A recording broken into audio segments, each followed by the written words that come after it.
Acompáñenme a 1 Tesalonicenses, capítulo 5, versículos 16 al 18. Es un texto, o sea, unos versículos bastante cortos, pero están llenos de mucho contenido, llenos de contenido que cada uno de nosotros necesita profundizar bastante. Entonces tenemos 3 versículos muy cortos que están llenos y cargados de mucho contenido. Entonces, 1 Tesalonicenses capítulo 5, versículo 16 y al 18. Estén siempre gozosos, oren sin cesar, den gracias en todo, porque esta es la voluntad de Dios para ustedes en Cristo Jesús.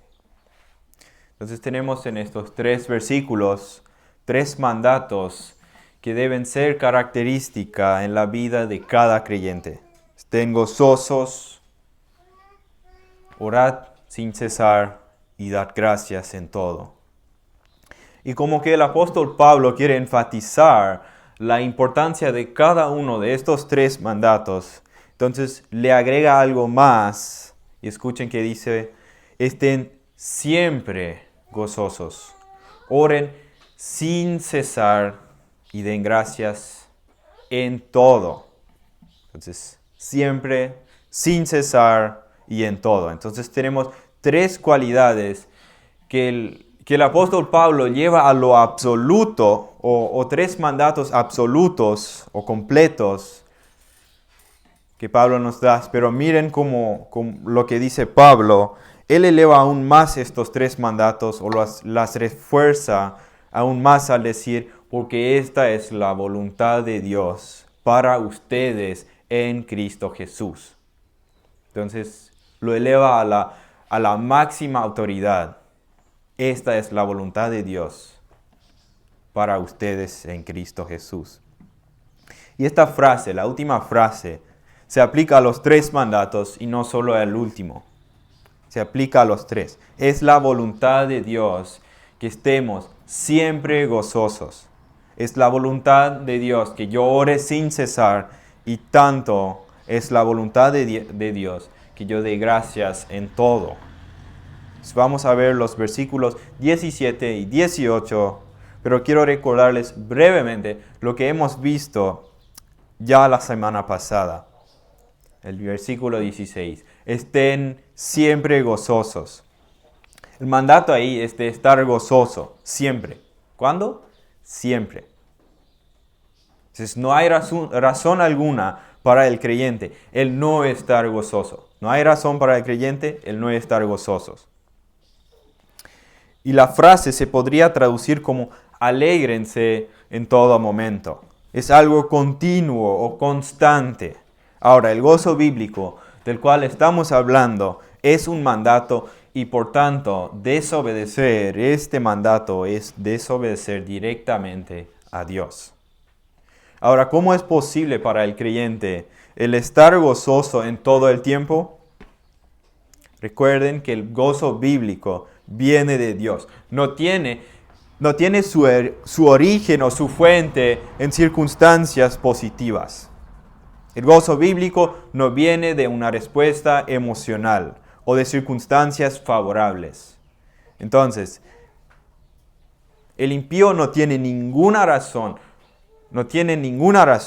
para estar gozoso todo el tiempo, pero el cristiano no tiene razón alguna de no estar gozoso en todo el tiempo.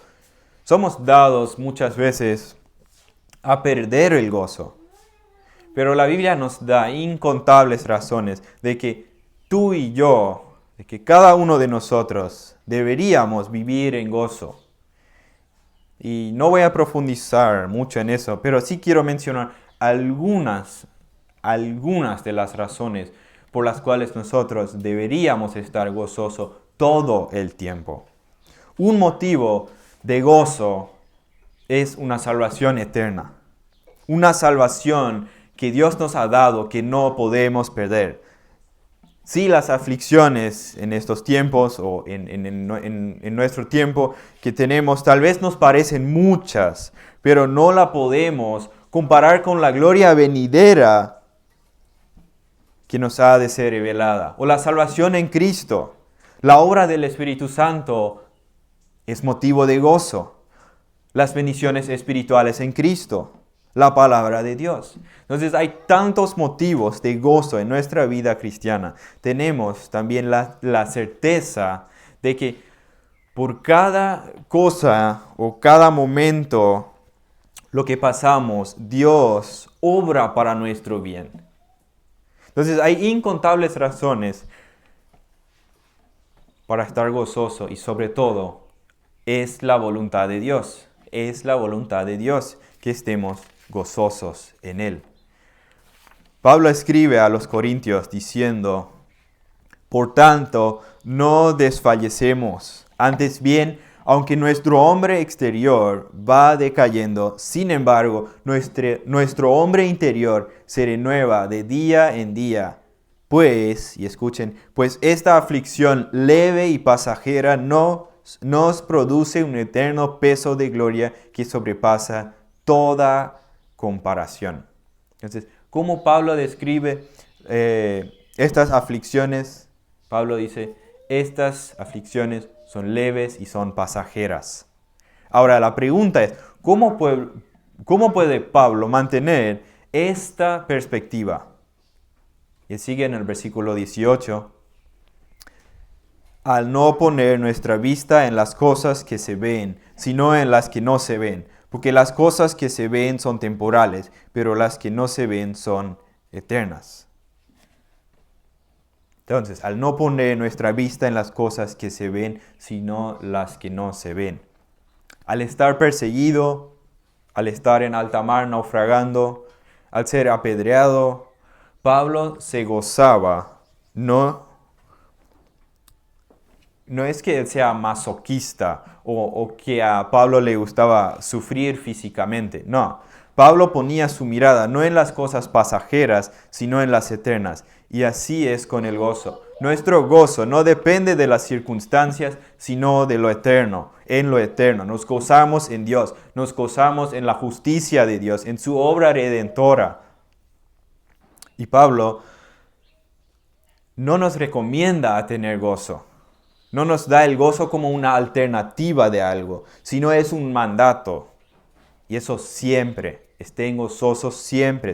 Gálatas, capítulo 5, versículo 22. Pablo nos presenta el fruto del Espíritu Santo. Y dice así, voy a mencionar solo dos. Pero el fruto del Espíritu es amor, gozo. Es fruto del Espíritu Santo. Entonces el gozo es característica de cada creyente. Sí, el creyente puede perder el gozo en cierto momento, pero sigue siendo desobediencia y pecaminoso. Ninguna circunstancia en la vida cristiana, aparte del pecado, puede o debe disminuir el verdadero gozo bíblico. Porque nuestro gozo es en Dios, en Dios. Y Pablo dice a los Filipenses, capítulo 4, versículo 4, dice, regocíjense en el Señor siempre. Otra vez, en el Señor siempre. Y sigue el versículo, otra vez lo diré, regocíjense. Entonces, como que si no lo han entendido, lo vuelvo a decir, regocíjense. Entonces, el gozo bíblico, como ya dijimos, no viene de circunstancias buenas ni de sentimientos que tenemos o de momentos favorables. El gozo bíblico es en el Señor. Nuestro gozo está en lo eterno. Por eso el creyente debe y puede tener gozo siempre. Y sigue Pablo diciendo en el versículo 17, oren sin cesar. Entonces el segundo mandato ahí es oren sin cesar. Y vemos con mucha frecuencia, o como Pablo, el apóstol Pablo, solía unir estas tres cosas. Solía unir el gozo, la oración y estar agradecido. Y estas tres están muy conectadas entre sí. Están muy conectadas el uno con el otro. Ahora, el creyente gozoso es un creyente de oración. es una persona de oración. El creyente gozoso es una persona de oración. Y déjenme explicarlo. Yo no puedo tener gozo sin orar, porque reconozco mi insuficiencia y mi dependencia de Dios. Yo no puedo orar sin cesar, sin dar gracias, porque es característica de un corazón regenerado. Además, el dar gracias es una expresión de mi gozo. Muchas veces cuando no estamos gozosos, no queremos orar. No tenemos el deseo de orar. No tenemos el deseo muchas veces de ni leer la Escritura. Pero si estamos gozosos en el Señor, nuestras oraciones muchas veces ya empiezan con dando gracias al Señor. Gracias, Señor, por esto. Entonces, estas tres cosas van juntas y la una va de la mano con la otra. Sin orar no voy a tener gozo. Y al tener el gozo bíblico, este se expresará en gratitud. Y esta actividad de estas tres cosas, las tres cosas dependen de la ayuda del Espíritu Santo. Ahora, al hablar de la oración, me parece que sería importante hablar acerca de la persona a quien van dirigidas nuestras oraciones.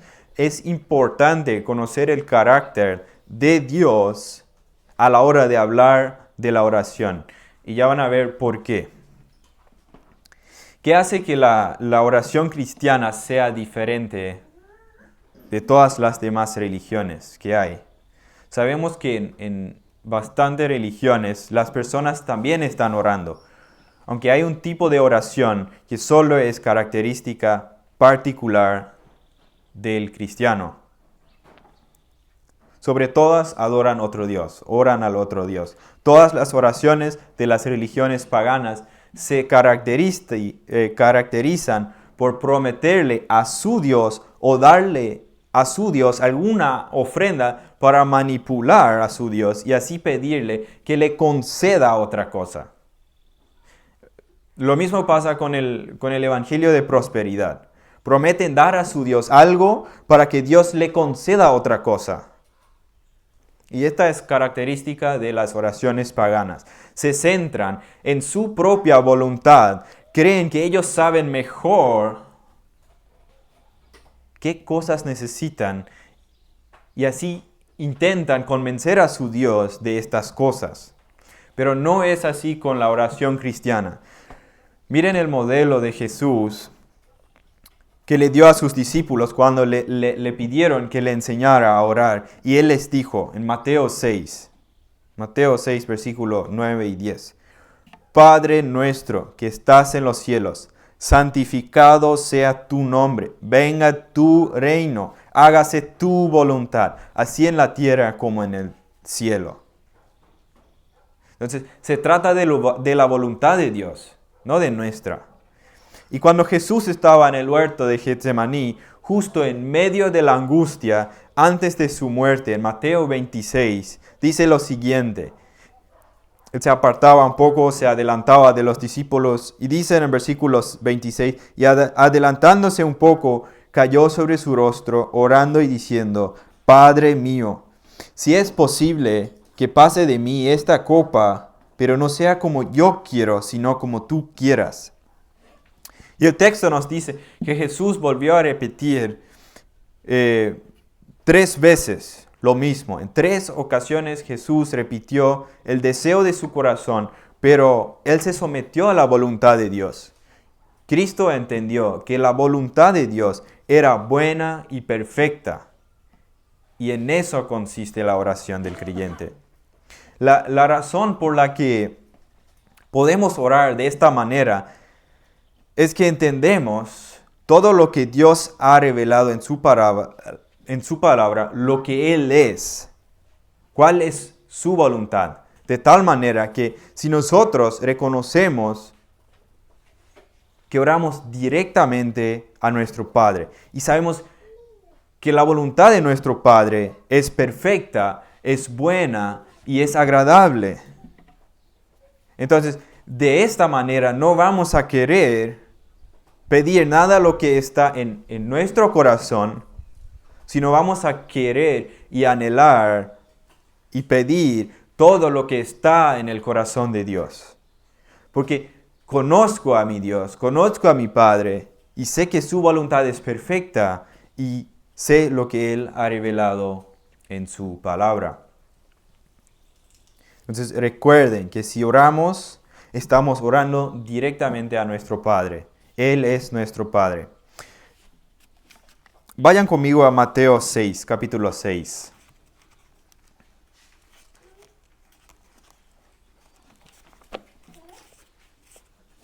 Y rápidamente voy a leer versículo 25 al 28. Mateo 6, versículo 25 al 28. Por eso les digo, no se preocupen por su vida, qué comerán o qué beberán, ni por su cuerpo, qué vestirán. ¿No es la vida más que el alimento y el cuerpo más que la ropa? Miren las aves del cielo, que no siembran, ni ciegan, ni recogen en graneros, y sin embargo el Padre Celestial las alimenta. ¿No son ustedes de mucho más valor que ellas? ¿Quién de ustedes, por ansioso que esté, puede añadir una hora al curso de su vida? Y por la ropa, ¿por qué se preocupan? Observen cómo crecen los lirios del campo, no trabajan ni hilan. Y luego dice en el versículo 31 al 33, por tanto, no se preocupen diciendo qué comeremos o qué beberemos o con qué nos vestiremos, porque los gentiles buscan ansiosamente todas estas cosas, que el Padre Celestial sabe que ustedes necesitan todas estas cosas. Pero busquen primero su reino y su justicia, y todas estas cosas les serán añadidas. Entonces el corazón de la oración es buscar el reino de Dios. Es buscar el reino de Dios, su justicia, y todas las cosas las que necesitamos, Dios va a añadir. Y dice en el versículo 8 que ya sabe todo lo que necesitamos antes de que le pidamos. Entonces, imagínate a qué clase de padre que estás orando. Ella sabe todas las cosas desde antes. Él no necesita que yo le dé un impulso para que me conceda las mejores cosas, sino Él es un Padre que me da las mejores cosas en esta vida y en la vida venidera. Este es el corazón de nuestro Padre, que desea lo mejor para sus hijos. Y esto debemos entender a la hora en que nos acercamos a Él en oración. Que Dios es un Padre que da a sus hijos lo mejor. Es un Padre dadivoso. Noten que todo lo que pasa en mi vida, o lo que pasa en tu vida, o pasará en el futuro en mi vida o en tu vida, ha sido dirigido o direccionado soberanamente de Dios. No es que se le haya escapado algo y ahora estás en tal situación. No, Dios no se le ha escapado nada. Todo lo que pasa en mi vida está bajo el control de Dios y Él tiene un propósito en tal cual que será para mi bien. Romanos 8. Le invito a que me acompañen a Hebreos, capítulo 4.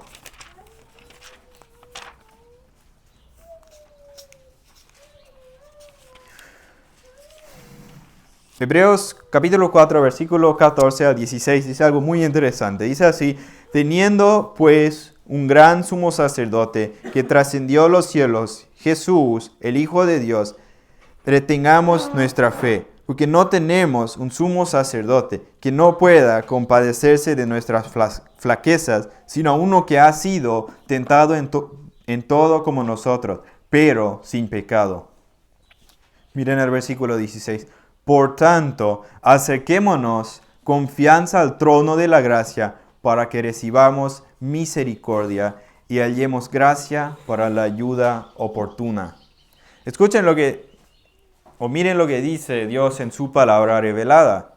Es como que el Padre dice: Hijo, por lo que Cristo hizo en la cruz, yo quiero que te acerques al trono, a mi trono, confianza y sepa lo que va a encontrar ahí en mi trono.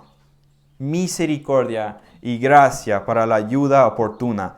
No importa dónde estemos, no importa lo pequeño o lo grande, cuando me buscas, me vas a encontrar. Y vas a encontrar la gracia necesaria, ayuda oportuna. Y este es el carácter de Dios. Este es el carácter de Dios al que estamos orando. Y Pablo está animando a la iglesia y a cada uno de nosotros en particular a estar orando. Pero no solo estar orando de vez en cuando, sino sin cesar. Oren sin cesar. Lo que Pablo está diciendo es que nuestra oración sea constante. Y no se refiere a dejar el trabajo y a arrodillarse todo el día y a orar. Lo que sí nos dice es que oremos en todo el tiempo, en todo lugar, en todas circunstancias, en tiempos difíciles o en tiempos buenos. No importa cuándo, en todas situaciones debemos estar orando. Además, Dios se deleita en la oración de sus redimidos. Dice en Proverbios, capítulo 15, versículo 8, dice así la palabra del Señor: pero la oración de los rectos es su deleite. Entonces, Dios se deleita en la oración de sus hijos. Entonces, qué privilegio que tenemos. Y Pablo dice que oremos sin cesar. Qué privilegio que tenemos de poder acercarnos al trono de Dios por la obra de nuestro Señor Jesucristo en la cruz, acercarnos confiadamente y encontrar la gracia necesaria. Y quiero darles algunas razones por las cuales deberíamos estar orando constantemente. Primer motivación sería para que tú y yo estemos orando. Ese motivo viene de un fuerte deseo de que el Señor sea glorificado. Como Jesús enseñó a sus discípulos en su modelo de oración, ustedes pues oren de esta manera: Padre nuestro que estás en los cielos, santificado sea tu nombre, venga tu reino, hágase tu voluntad, así en la tierra como en el cielo. Entonces, el fuerte deseo del creyente es que Dios sea glorificado, que su reino avance y que se haga la voluntad de Dios. Segundo motivo, quiero darles algunos, es el deseo de la comunión con el Padre, que motiva al creyente a orar. Dice en Salmos 42, versículo 1 y 2, como el ciervo anhela las corrientes de agua, así suspira por ti, oh Dios, el alma mía. Mi alma tiene sed de Dios, del Dios viviente. ¿Cuándo vendré y me presentaré delante de Dios?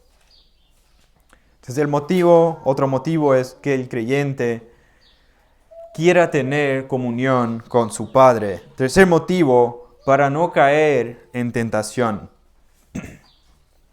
Jesús en la noche que fue traicionado, llegando a Getsemaní, se fue a orar con sus discípulos.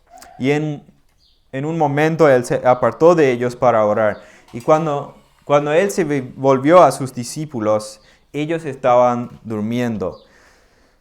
Se fue la segunda vez para orar y pasaba lo mismo. La tercera vez y pasaba lo mismo. Y Él estaba orando las mismas palabras.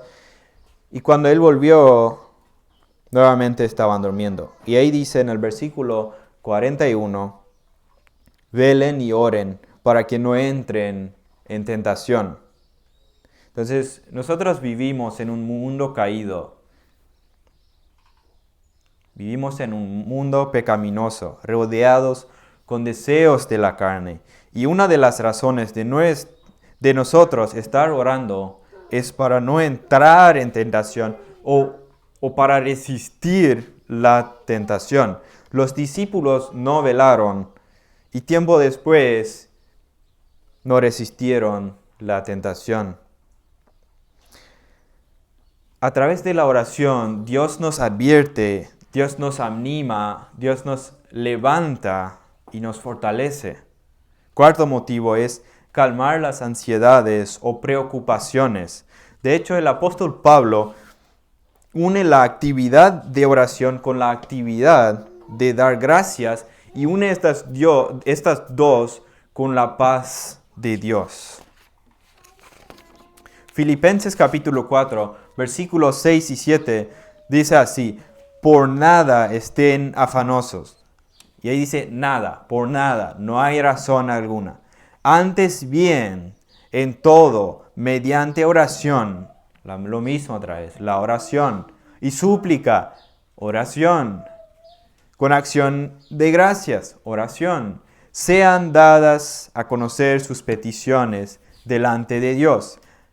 Y en el versículo 7 dice: y la paz de Dios, que sobrepasa todo entendimiento, guardará sus corazones y sus mentes en Cristo Jesús. ¿Qué dice Pablo? La paz de Dios, que sobrepasa todo entendimiento, guarda mi corazón y mi mente cuando yo he presentado mis súplicas y mis necesidades delante de Dios con acción de gracias.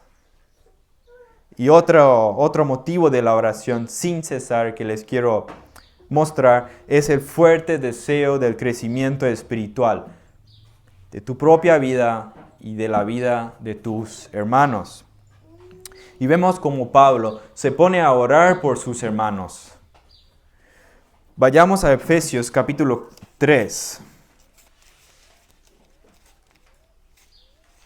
Efesios capítulo 3, versículo 14 al 19. Dice así: por esta causa, pues, doblo mis rodillas ante el Padre de nuestro Señor Jesucristo, de quien recibe nombre toda familia en el cielo y en la tierra. Le ruego que Él les conceda a ustedes, conforme a las riquezas de su gloria, el ser fortalecidos con poder por su Espíritu en el hombre interior. Y así sigue la oración de Pablo. Pablo se pone a orar por el crecimiento espiritual de sus hermanos. Entonces hay muchas razones en el Nuevo Testamento que nos motivan o nos mandan a estar en constante oración, y también por cuáles cosas debemos orar. Y si nos ponemos a buscar todos los versículos en el Nuevo Testamento que hablan de la oración, van a darse cuenta que hay un muy fuerte énfasis en el Nuevo Testamento acerca de la oración de los creyentes. Y veamos el siguiente mandato, el versículo 18. Den gracias en todo, porque esta es la voluntad de Dios para ustedes en Cristo Jesús.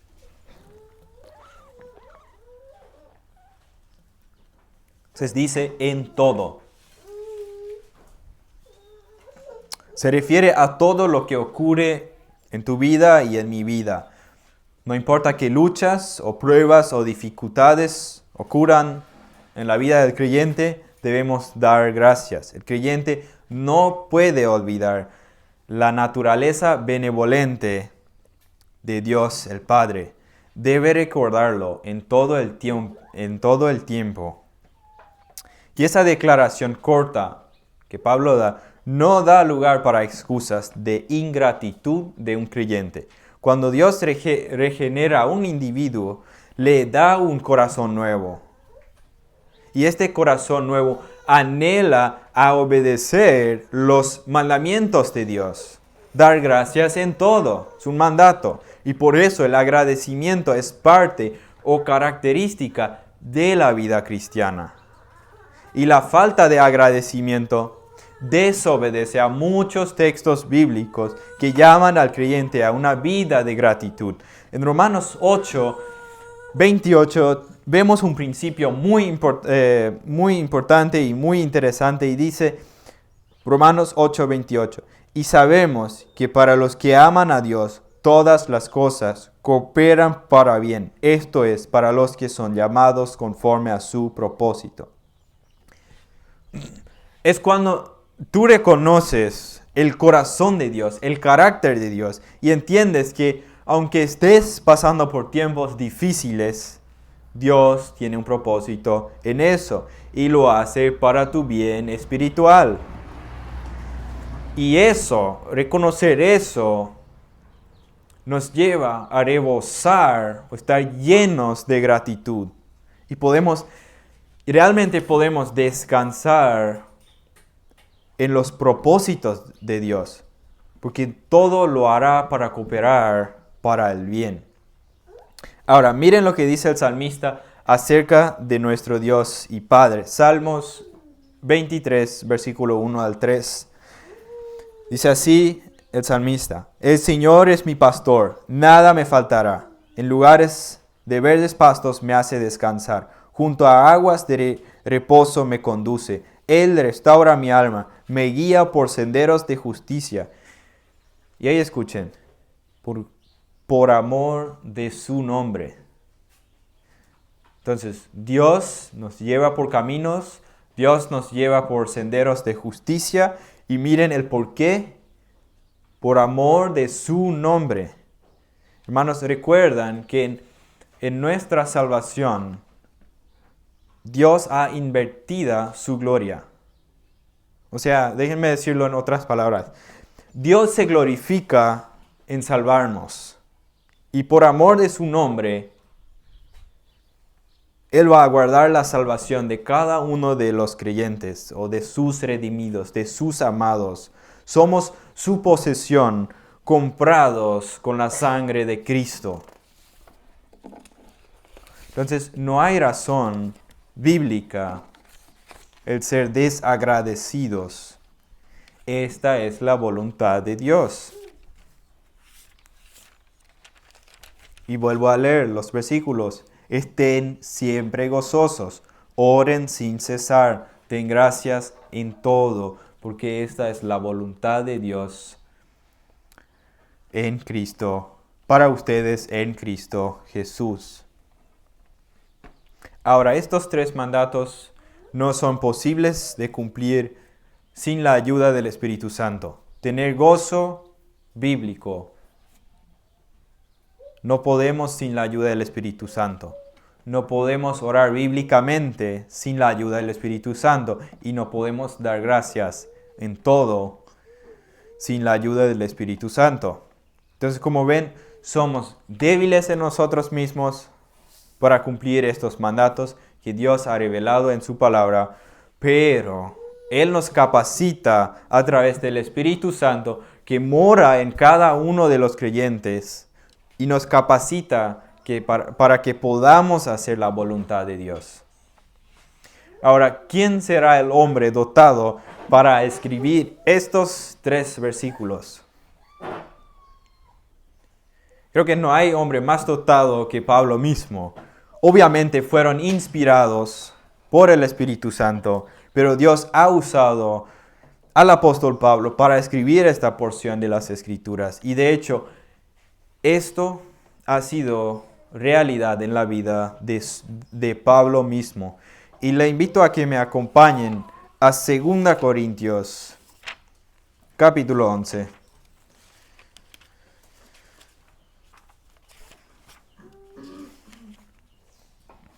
Segunda de Corintios, capítulo 11, versículos 24 al 28. Miren lo que dice Pablo. 5 veces he recibido de los judíos 39 azotes. 3 veces he sido golpeado con varas. 1 vez fui apedreado. 3 veces naufragué. Y he pasado una noche y un día en lo profundo, con frecuencia en viajes, en peligros de ríos, peligros de salteadores, peligros de mis compatriotas, peligros de los gentiles, peligros en la ciudad, peligros en el desierto, peligros en el mar, peligros entre falsos hermanos, en trabajos y fatigas, en muchas noches de desvelo, en hambre y sed, con frecuencia sin comida, en frío y desnudez. Además de tales cosas externas, está sobre mí la presión cotidiana de la preocupación por todas las iglesias. El mismo que escribe 2 Corintios es el mismo hombre que dice: estad siempre gozosos, orad sin cesar, dad gracias a Dios en todo. Este es Pablo, el mismo Pablo, la misma persona. Si es que alguien podría lamentarse de su condición, entonces no sería Pablo, pero él dice: estad siempre gozosos. Entonces, ¿puede el gozo venir de las circunstancias de Pablo? Obviamente no. El gozo que Pablo tenía no venía de sus circunstancias. El gozo, el orar sin cesar, el dar gracias, no viene de las circunstancias favorables, viene únicamente del Señor. Hermanos, no importa en qué momento te encontrás o en qué situación, estás ahí por el diseño de Dios. Entonces disfruta con gozo este diseño de Dios. Estás ahí por el diseño de Dios. Y esto te digo con toda certeza, que este es el mejor camino, porque Dios en su soberanía así lo ha diseñado, para así formar la imagen de nuestro amado Señor Jesucristo en nosotros. Entonces, tengamos gozo en el Señor, en este camino, oremos sin cesar y demos gracias en todo. No importa las circunstancias por las que estemos pasando, lo difícil que sea, Dios promete que es algo que coopera para tu bien. No hay nada que haya pasado que Él no haya controlado o que Él no haya diseñado. No hay nada que Él no esté usando para tu bien y para su gloria.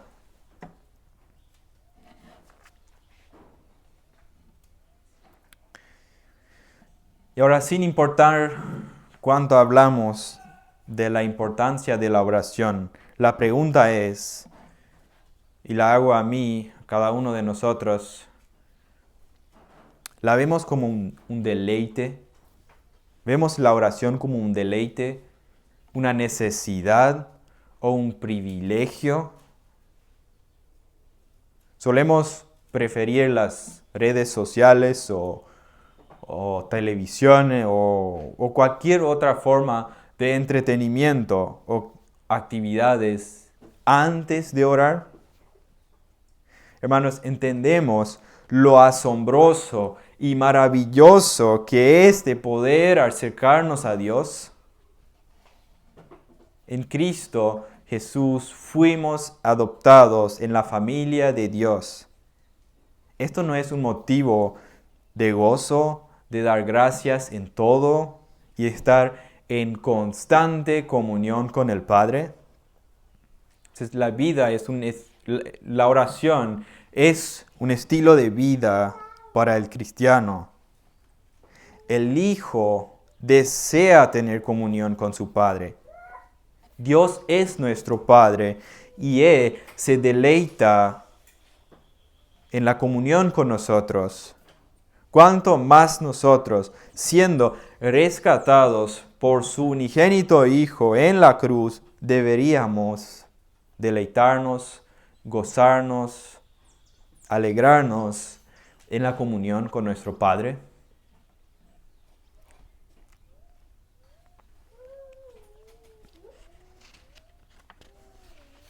Oremos, hermanos.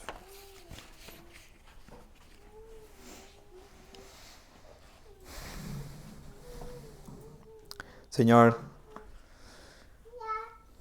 venimos delante de ti y sabemos que podemos venir a tu trono confiadamente a través de la obra de Cristo, Señor. Señor, te pedimos y te rogamos que nos ayudes a realmente enfocar nuestra mirada en lo eterno, enfocar nuestra mirada en en Cristo y gozarnos en esta gran salvación en Cristo Jesús. Señor, gracias por la obra en la cruz. Gracias por todas las bendiciones espirituales. Señor, te pedimos que a través de la palabra, de la enseñanza de hoy, podamos ser animados a ser, animados a orar sin cesar, a gozarnos en Cristo y a dar gracias en todo. Eso pedimos en el nombre de Jesucristo. Amén.